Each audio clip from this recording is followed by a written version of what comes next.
People often claim that the United States of America is a Christian nation.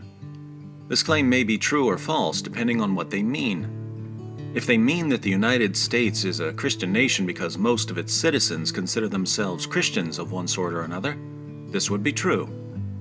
But it's contingently true. If beliefs happen to change in the coming decades, the United States would no longer be a Christian nation in this sense. A more common meaning is that the United States was founded on certain principles that were ultimately derived from Christianity.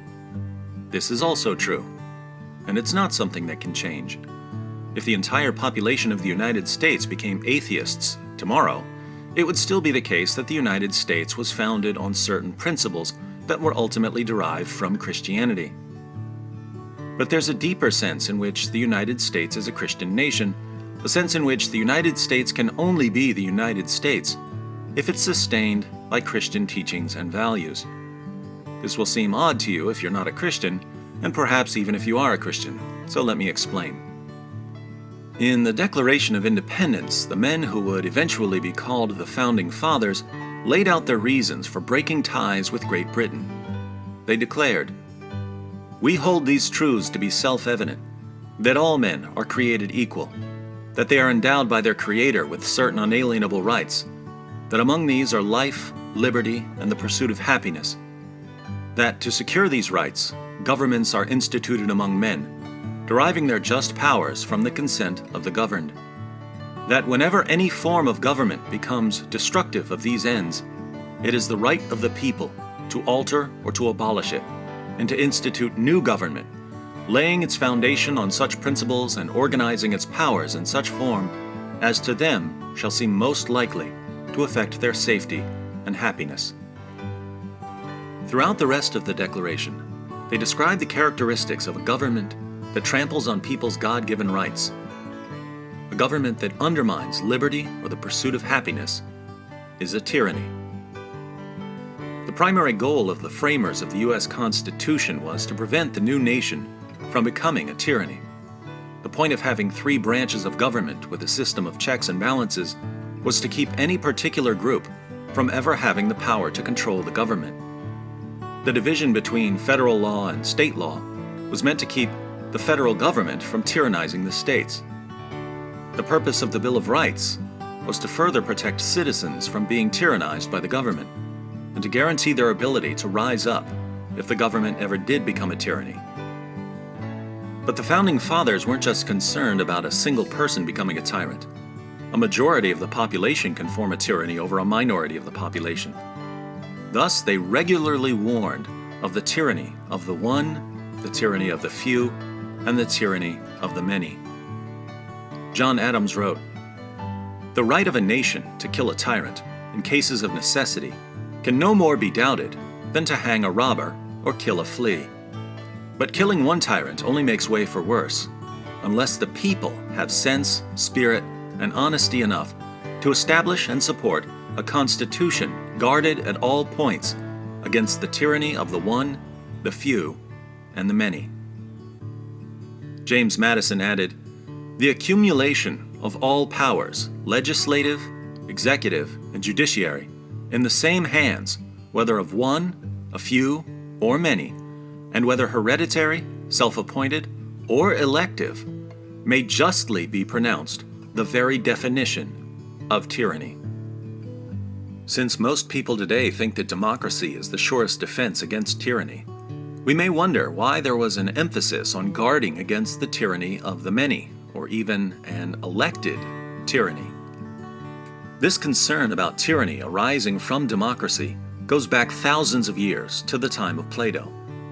In the Republic, Plato, through his character Socrates, argues that in a democracy, since the people themselves make the laws, they'll use the laws to satisfy their desires, and their desires will become increasingly centered around physical pleasures instead of what's really good for themselves or for society.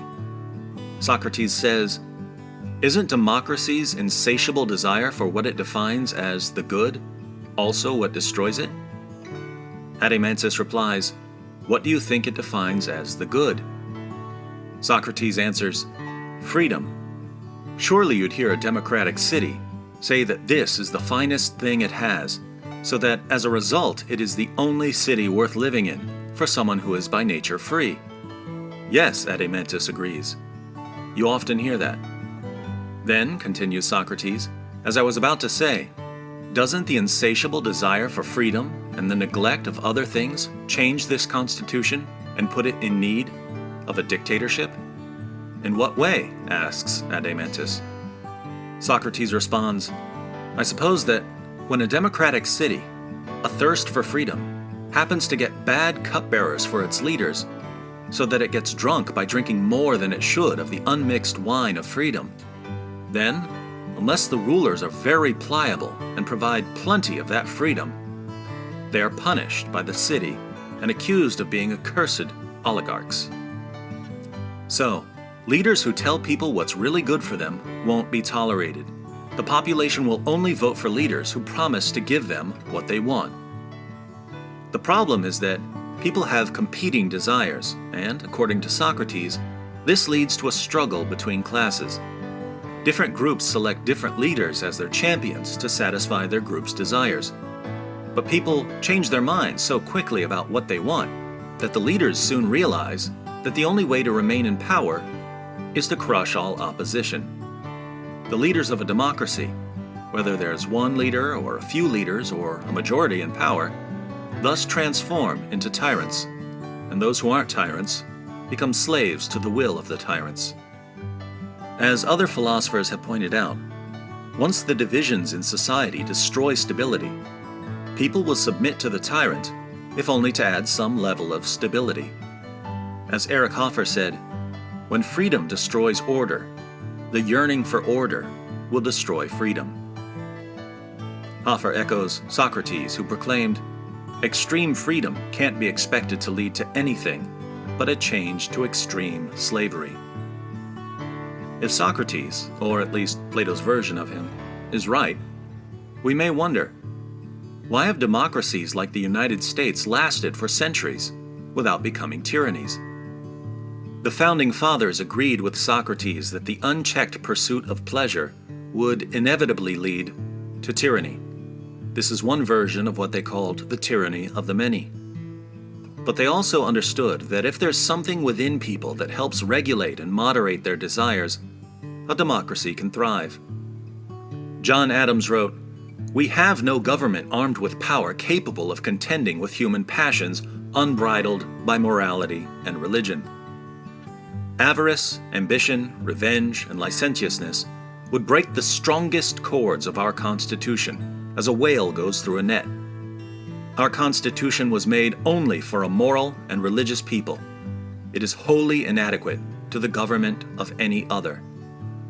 The government, according to Adams, simply cannot contend with human passions unbridled by morality and religion. Why?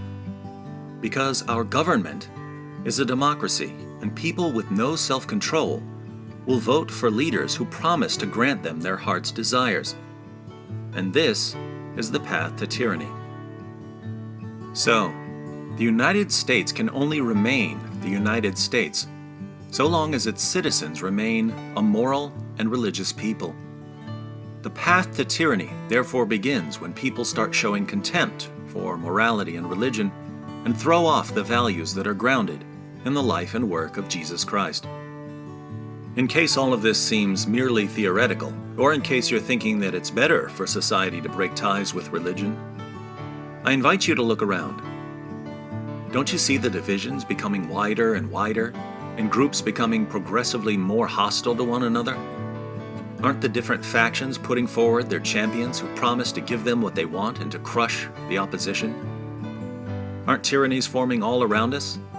On college campuses, in the media, and even on the streets? As Francis Schaeffer wrote 4 decades ago, overwhelming pressures are being brought to bear on people who have no absolutes, but only have the impoverished values of personal peace and prosperity. The pressures are progressively preparing modern people to accept a manipulative, authoritarian government. The general anxiety on all sides shows that we can already feel the tyranny coming. Schaeffer continues, In such circumstances, it seems that there are only two alternatives in the natural flow of events. First, imposed order, or second, our society once again affirming that base which gave freedom without chaos in the first place, God's revelation in the Bible and His revelation through Jesus Christ. So, why is the United States a Christian nation? It's a Christian nation because the alternative is tyranny.